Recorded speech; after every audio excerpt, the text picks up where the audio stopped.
And hello and what is up, friends? My name is Alex and I want to welcome you to another episode of Grass in Class. And today I'm going to be putting together a hydroponic system that could take you anywhere from seed, clone, veg, all the way up to flower, and all by using some spare parts that I had laying around the house. However, if you're starting from scratch, you could put one of these together within $50 to $100 budget. But alright friends, before we get too ahead of ourselves, I picked up these 2 tubs about 2 years ago on OffersUp for around $25, but it came with a couple of other stuff. The previous owner had pre-drilled some holes on that tub, however this second one here was untouched. So I will be using that as a reservoir, and this I will be using as the lid.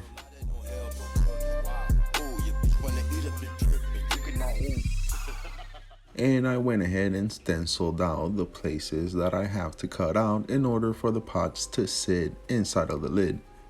And since I have a bunch of these 1-gallon plastic pots laying around, I managed to fit 12 of them perfectly in this space.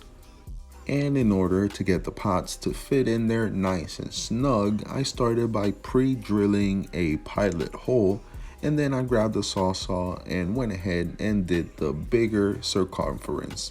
However, in order for it to fit perfect, like really nice and snug, there is one more step I had to do.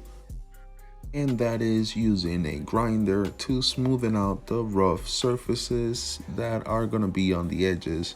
And it's also a lot easier to make it symmetrical. And after about 15 minutes of grinding, I could say I'm happy with the results, and we can now move on to the irrigation system. I'm using a 1/2 inch threaded on both ends PVC pipe along with this 8-port drip manifold. And last but not least, I would also be using a little piece of this 3/4 tubing from this air cube system that I had a little bit laying around, and it definitely came in handy.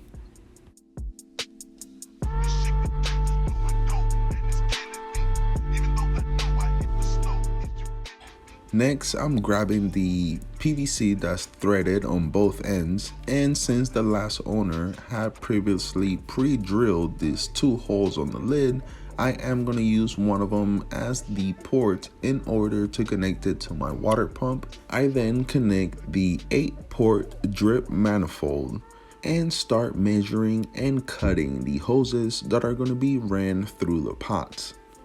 And now I do have to mention, this was the most cost-effective way that I could have approached this method, being that I had everything in hand and I didn't have to purchase anything. However, for just a couple of more bucks, I'm going to show you a different way of doing this.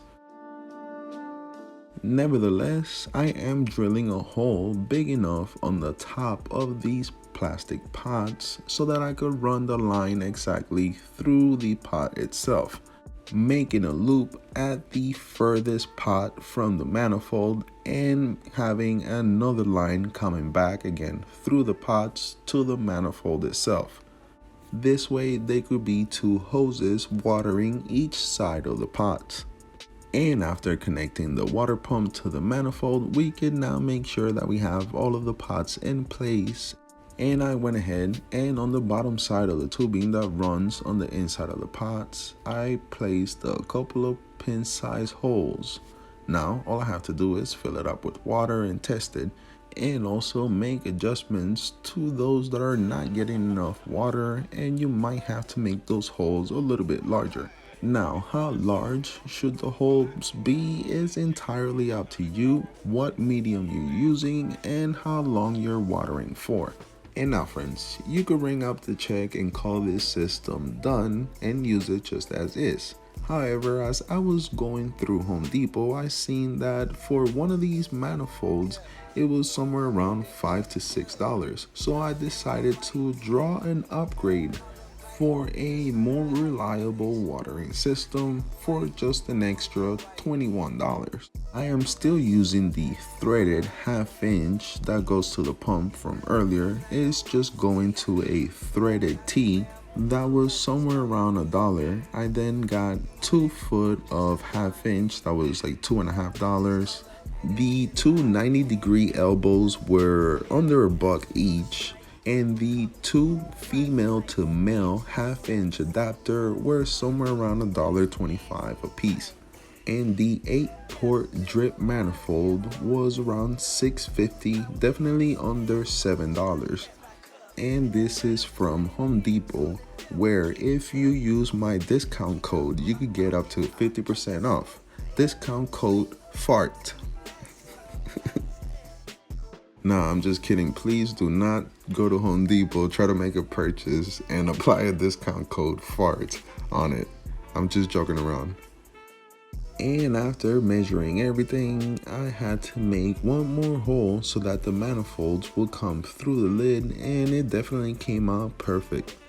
Now that it's through the lid, I could attach the female to male 1/2 inch adapter and then attach the 8-port manifold on top.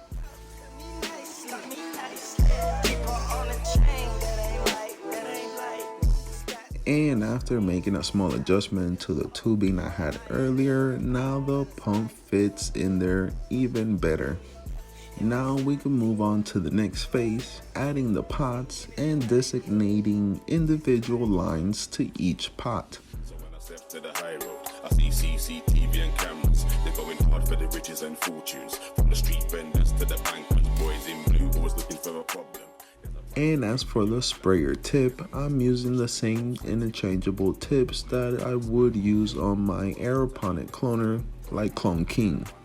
Some are homeless, some are reckless. You'll get fucked if you fuck up on a London gang. Sterling, they run up on your London brands.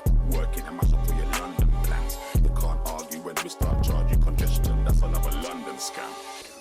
And now friends, like I mentioned earlier, you could consider this project done right here. However, this is not exactly what I'm looking for. I'm looking more of a drip system and something that could be spread out a little bit more through the pots. Something like this, where I don't exactly need a large amount of water pressure, but instead I am looking for better coverage. Again, doing everything on a budget.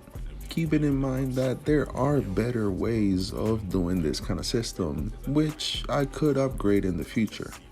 But now let's talk about the versatility and the pros and cons of this kind of system.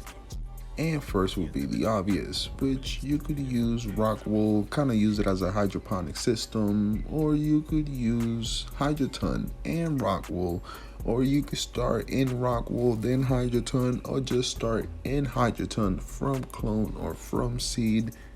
And now friends, even though I could start a grow and finish a grow in this system, I particularly built it for something else. And that is, I need a place to keep hydroponic clones for 2 weeks before putting them into my air cube ebb and flow system. So welcome to London, fam. Over here we got that in abundance, fam. Some are homeless, some are reckless. This way I can have larger plants by the time I put them in the air cube. And I wouldn't even need to take the plant out of these pots, where I could just grab the pot itself and sit it inside of the 7-gallon pot that the air cube comes with. And since this system is small enough to place inside of a 2x4 with plenty of room left over, what better light to use than the SP6500 by Mars Hydro. And there you have it friends. What do you guys think? Let me know down in the comments as I make sure to write everyone back. Also, if you did enjoy the content, please give it a thumbs up as it greatly helps out the channel. But if you made it all the way back here, I would like to ask you guys a specific question that hopefully you guys could help me out with. I have this gap here in between these two tubs that I'm trying to close. Now, I could either place a screw through it and tighten it down, or I could cut the lid and make it fit inside of the reservoir. But alright friends, that's gonna do it for this episode. Be sure to hit that subscribe button as you're not gonna want to miss out our future grows. But alright friends, like I always like to say, I'm not gonna take any more of your time because I want you to watch the rest of my videos. So until next time, this is Grass in Class signing out. Peace. We got a call for 911. Oh shit! Oh, 911. oh shit! 911. Oh shit! Nigga, I was fucking take off, bro.